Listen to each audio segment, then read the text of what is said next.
It comes on the heels of several high-profile mass shootings that have killed dozens of people in just the last few weeks. From 10 fatalities at Buffalo, New York supermarket to the horrifying deaths of 21 gunned down at a Texas elementary school. And just last night, 4 more shot and killed at a Tulsa hospital. Each of those cases, the shooter was armed with a legally purchased AR-15 style assault rifle. In the case of Tulsa, the killer had purchased the weapon just hours before the attack. The president has visited 2 communities reeling from mass shootings in as many weeks. He has also called on Congress to pass gun control measures. He's expected to renew that call tonight. This speech comes as a bipartisan group of senators are in the middle of negotiating gun control and school safety legislation. Both Democrats and Republicans, you saw them there, have expressed cautious optimism that progress is being made. But the nation has been down this road before with pushes for legislation after Columbine, Sandy Hook, and Parkland all falling short. The president is walking up to the podium. Let's listen in. On Memorial Day this past Monday, Jill and I visited Arlington National Cemetery. As we entered those hallowed grounds, we saw rows and rows of crosses among the rows of headstones with other emblems of belief, honoring those who paid the ultimate price on battlefields around the world. The day before, we visited Uvalde, Texas. In front of Robb Elementary School, we stood before 21 crosses for 19 third and fourth graders and 2 teachers. On each cross, a name, and nearby, a photo of each victim that Jill and I reached out to touch. Innocent victims murdered in a classroom that have been turned into a killing field. Standing there in that small town, like so many other communities across America, I couldn't help but think there are too many other schools, too many other everyday places that have become killing fields, battlefields here in America. We stood at such a place just 12 days before, across from a grocery store in Buffalo, New York, memorializing 10 fellow Americans, a spouse, a parent, a grandparent, a sibling, gone forever. At both places, we spent hours with hundreds of family members who were broken, whose lives will never be the same. They had one message for all of us: do something. Just do something. For God's sake, do something. After Columbine, after Sandy Hook, after Charleston, after Orlando, after Las Vegas, after Parkland, nothing has been done. This time, that can't be true. This time, we must actually do something. The issue we face is one of conscience and common sense. For so many of you at home, I want to be very clear. This is not about taking away anyone's guns. It's not about vilifying gun owners. In fact, we believe we should be treating responsible gun owners as an example of how every gun owner should behave. I respect the culture and the tradition and the concerns of lawful gun owners. At the same time, the Second Amendment, like all other rights, is not absolute. It was Justice Scalia who wrote, and I quote, "Like most rights, the rights granted by the Second Amendment are not unlimited." Not unlimited. It never has been. There have always been limitations on what weapons you can own in America. For example, machine guns have been federally regulated for nearly 90 years, and this is still a free country. This isn't about taking away anyone's rights. It's about protecting children. It's about protecting families. It's about protecting whole communities. It's about protecting our freedom to go to school, to a grocery store, to a church, without being shot and killed. According to new data just released by the Center for Disease Control and Prevention, guns are the #1 killer of children in the United States of America. The #1 killer. More than car accidents, more than cancer. Over the last 2 decades, more school-age children have died from guns than on-duty police officers and active-duty military combined. Think about that. More kids than on-duty cops killed by guns. More kids than soldiers killed by guns. For God's sake, how much more carnage are we willing to accept? How many more innocent American lives must be taken before we say enough, enough? I know that we can't prevent every tragedy, but here's what I believe we have to do. Here's what the overwhelming majority of American people believe we must do. Here's what the families in Buffalo and Uvalde in Texas told us we must do. We need to ban assault weapons and high-capacity magazines. And if we can't ban assault weapons, then we should raise the age to purchase them from 18 to 21. Strengthen background checks, enact safe storage law and red flag laws. Repeal the immunity that protects gun manufacturers from liability. Address the mental health crisis, deepening the trauma of gun violence and as a consequence of that violence. These are rational, common sense measures. Here's what it all means. It all means this. We should reinstate the assault weapons ban on high-capacity magazines that we passed in 1994 with bipartisan support in Congress and the support of law enforcement. 9 categories of semi-automatic weapons were included in that ban, like AK-47s and AR-15s. And in the 10 years it was law, mass shootings went down. But after Republicans let the law expire in 2004, and those weapons were allowed to be sold again, mass shootings tripled. Those are the facts. A few years ago, the family of the inventor of the AR-15 said he would have been horrified to know that its design was being used to slaughter children and other innocent lives instead of being used as a military weapon on the battlefields, as it was designed. That's what it was designed for. Enough. Enough. We should limit how many rounds a weapon can hold. Why, in God's name, should an ordinary citizen be able to purchase an assault weapon that holds 30-round magazines that let mass shooters fire hundreds of bullets in a matter of minutes? The damage was so devastating in Uvalde, parents had to do DNA swabs to identify the remains of their children. 9- and 10-year-old children. Enough.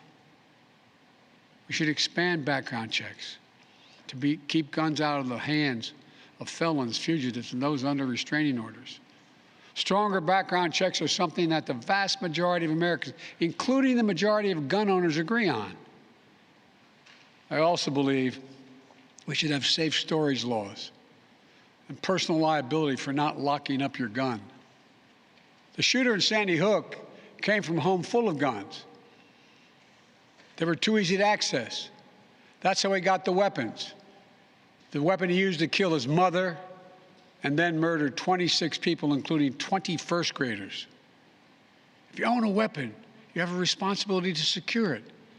Every responsible gun owner agrees to make sure no one else can have access to it, to lock it up, to have trigger locks. And if you don't, and something bad happens, you should be held responsible. We should also have national red flag laws so that a parent, a teacher, a counselor can flag for a court that a child, a student, a patient is exhibiting violent tendencies, threatening classmates, or experiencing suicidal thoughts. It makes them a danger to themselves or to others. 19 states in the District of Columbia have red flag laws. The Delaware law is named after my son, Attorney General Beau Biden. Fort Hood, Texas, 2009, 13 dead and more than 30 injured. Marjorie Stoneman Douglas High School in Parkland, Florida, 2018, 17 dead, 17 injured. In both places, countless others suffering with invisible wounds. Red flag laws could have stopped both these shooters. In Uvalde, the shooter was 17 when he asked his sister to buy him an assault weapon. Knowing he'd be denied because he was too young to purchase one himself, she refused. But as soon as he turned 18, he purchased 2 assault weapons for himself. Because in Texas, you can be 18 years old and buy an assault weapon, even though you can't buy a pistol in Texas until you're 21. If we can't ban assault weapons, as we should, we must at least raise the age to be able to purchase one to 21. Look, I know some folks will say 18-year-olds can serve in the military and fire those weapons. But that's with training and supervision by the best trained experts in the world. Don't tell me raising the age won't make a difference. Enough. We should repeal the liability shield that often protects gun manufacturers from being sued for the death and destruction caused by their weapons. They're the only industry in this country that has that kind of immunity. Imagine if the tobacco industry had been immune from being sued, where we'd be today. The gun industry's special protections are outrageous. It must end. And let there be no mistake about the psychological trauma that gun violence leaves behind. Imagine being that little girl, that brave little girl in Uvalde, who smeared blood off her murdered friend's body onto her own face to lie still among the corpses in her classroom and pretend she was dead in order to stay alive. Imagine what it'd be like for her to walk down the hallway of any school again. Imagine what it's like for children who experience this kind of trauma every day in school, in the streets, in communities all across America. Imagine what it's like for so many parents to hug their children goodbye in the morning, not sure whether they'll come back home. Unfortunately, too many people don't have to imagine that at all. Even before the pandemic, young people were already hurting. There's a serious youth mental health crisis in this country. We have to do something about it. That's why mental health is the heart of my unity agenda that I laid out in the State of the Union address this year. We must provide more school counselors, more school nurses, more mental health services for students and for teachers, more people volunteering as mentors to help young people succeed, more privacy protection and resources to keep kids safe from the harms of social media. This unity agenda won't fully heal the wounded souls, but it will help. It matters. I just told you what I'd do. The question now is, what will the Congress do? The House of Representatives has already passed key measures we need. Expanding background checks to cover nearly all gun sales, including at gun shows and online sales. Getting rid of the loophole that allows a gun sale to go through after 3 business days, even if the background check has not been completed. And the House is planning even more action next week. Safe storage requirements, the banning of high-capacity magazines, raising the age to buy an assault weapon to 21, federal red flag law, codifying my ban on ghost guns that don't have serial numbers and can't be traced, and tougher laws to prevent gun trafficking and straw purchases. This time, we have to take the time to do something. And this time, it's time for the Senate to do something. But as we know, in order to get anything done in the Senate, we need a minimum of 10 Republican senators. I support the bipartisan efforts that include a small group of Democrats and Republican senators trying to find a way. But my God, the fact that the majority of the Senate Republicans don't want any of these proposals even to be debated or come up for a vote, I find unconscionable. We can't fail the American people again. Since Uvalde, just over a week ago, there have been 20 other mass shootings in America, each with 4 or more people killed or injured, including yesterday at a hospital in Tulsa, Oklahoma.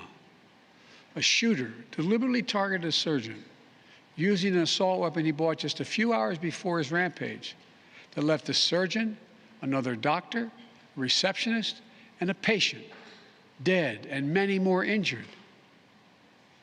That doesn't count the carnage we see every single day. It doesn't make the headlines. I've been in this fight for a long time. I know how hard it is. but I'll never give up. And if Congress fails, I believe this time a majority of the American people won't give up either. I believe the majority of you will act to turn your outrage into making this issue central to your vote. Enough, enough, enough. Over the next 17 days, the families in Uvalde will continue burying their dead.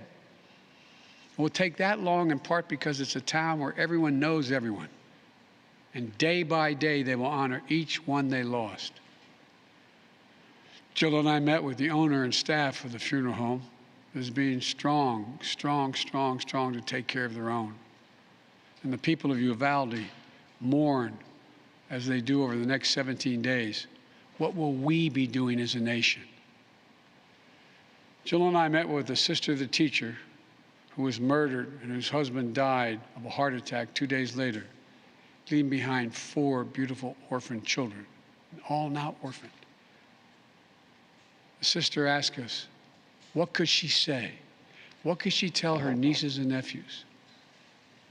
It's the most heartbreaking moments that I can remember. All I could think to say was, I told her to hold them tight. Hold them tight. After visiting the school, we attended Mass at Sacred Heart Catholic Church with Father Eddie. In the pews, families and friends held each other tightly. As Archbishop Gustavo spoke, he asked the children in attendance to come up on the altar and sit in the altar with him as he spoke. There wasn't enough room, so Mom and her young son sat next to Jill and me in the first pew.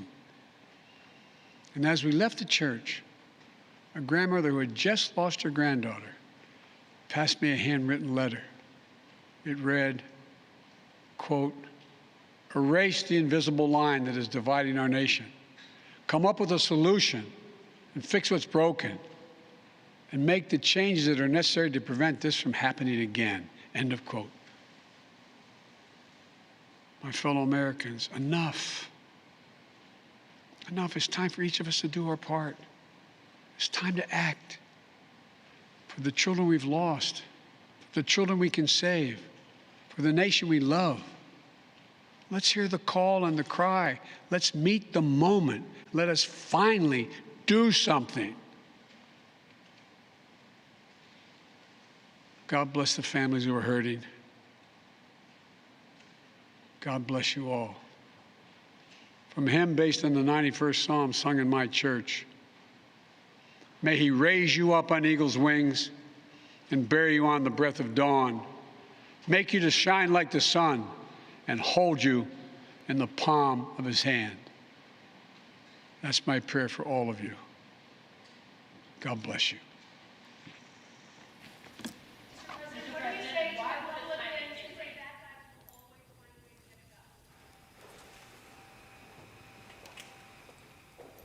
And we've just been listening to President Biden speak on the epidemic of gun violence in this country, really a call to action. And we should point out the president there walking through 2 rows of white candles, 56 white candles that represent all 50 states and 6 territories that have been affected by gun violence. He posed a simple question to Americans and to lawmakers. How much more carnage are we willing to accept? Finally, in his remarks, he said, my fellow Americans, enough. He wants Americans to act and to act now. I'd like to bring in senior White House correspondent Kelly O'Donnell. And Kelly, earlier today we were talking in the newsroom. We weren't sure why President Biden was addressing the nation. Had he had some kind of breakthrough with Congress? Was there some news report? But it's clear why he wanted to speak today. He had something to say. The president wanted to add his voice to a debate that is happening in Congress and a conversation that's happening in people's living rooms around the country as so many families are reacting to these tragedies we have seen and the heartache that has been brought about by violence and what to do when there are such big divisions about the issue of guns, gun safety, gun rights. The president talked about some of the things he has had as long-held views. He would like to see an assault weapons ban, but he backed away from that and said if that is not politically possible now, then raise the age of those who can purchase a semi-automatic weapon. So the president almost acknowledging that is not a politically viable issue right now, and that is important because that's not being discussed on Capitol Hill. So putting into the conversation what he would hope for, but also trying to put something perhaps more pragmatic, also trying to set a reassuring tone to those who have strong feelings about gun rights, saying he's not trying to take those away. Now, certainly some who believe very strongly in gun rights might be fearful about what the president's views are here, but he's also trying to talk about some practical steps. Gun storage safety, that is something that Republicans are willing to talk about. Mental health issues and how could that be dealt with? That's something Republicans are willing to talk about. When it comes to background checks, the president would prefer universal background checks. There's a more limited conversation happening now on Capitol Hill of trying to expand the current requirements for that. And so there may be some negotiating room, and the president may have added to that tonight. But part of what he wanted to do was use the moral authority of the office of the president to speak to the heartache the country feels and to urge Americans as voters and constituents to let their voices be heard and to some degree to speak to those lawmakers who next week will be voting on the House side and lawmakers who are trying to decide what is passable, if anything, for a nation that has been weary of conversations about gun violence that have not resulted in action before. Is this the time? The president is saying it should be after so much violence. Yeah, Tom? Clearly the president's speaking to two audiences, both Americans and Congress as well. Kelly, stand by for us. I want to bring in NBC News political director and host of Meet the Press, Chuck Todd. Chuck, I feel this was one of the president's more, I would say, stronger speeches. It was passionate. It was emotional. But the question is, will it be a breakthrough for Congress to get to work on this?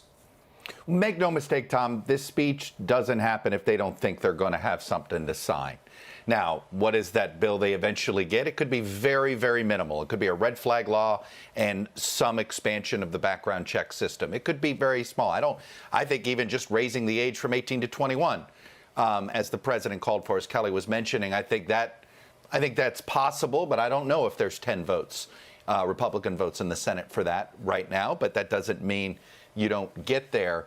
But I think this is a case where, yes, I think the president has been, as we've been reporting, very frustrated with his political standing. He looks like he is always reacting, that he's not out in front, essentially trying to dictate how we should respond to a crisis rather than react to one. And I think this is a case where, obviously, sadly, the headlines keep coming every day. And there's seems to be a new mass shooting every day in some form or another, like the one in Tulsa. So, look, he doesn't come out and do this tonight unless he knows he's going to have something. That's number one. But I also think he wants to try to be ahead of something rather than what's been the case for much of this year, which is he's been behind, whether it's the baby formula thing or things like that. So this is an opportunity, I think, for him to use the bully pulpit more, that a lot of people would like him to do, and hopefully actually get something accomplished in a bipartisan manner, which is a very rare thing these days. Chuck, before we go, we have the midterms coming up in November. Where is the polling right now as far as America's concerned and gun control and gun reform? Well, as with anything, it always is careful how you ask the question. We ask the question very carefully. Always, when Congress is making gun laws, are you worried it's going to be too strict or not strict enough? And it breaks about 54. That the fear is they won't do enough. But that 45% fearing that they'll do too much, that's a large minority. And that, 60, that is why you don't have 60 votes to do a lot. So until a pro-gun member of Congress loses for that stance, I think all of the gun debate is going to be in this very narrow band of background checks, maybe raising the age, red flag laws. I don't think we're going to touch specific weapons anytime soon. Okay, but we could see the beginning of maybe possibly some type of breakthrough with the president speaking tonight. Chuck, we thank you for that. We thank Kelly O'Donnell. That concludes this NBC News special report. For our West Coast viewers, we'll have much more tonight on Nightly News. We'll also have more on our streaming channel, NBC News Now, and tomorrow morning, of course, on Today. For now, I'm Tom Yamas. Thank you so much for watching. It's really good that he came in.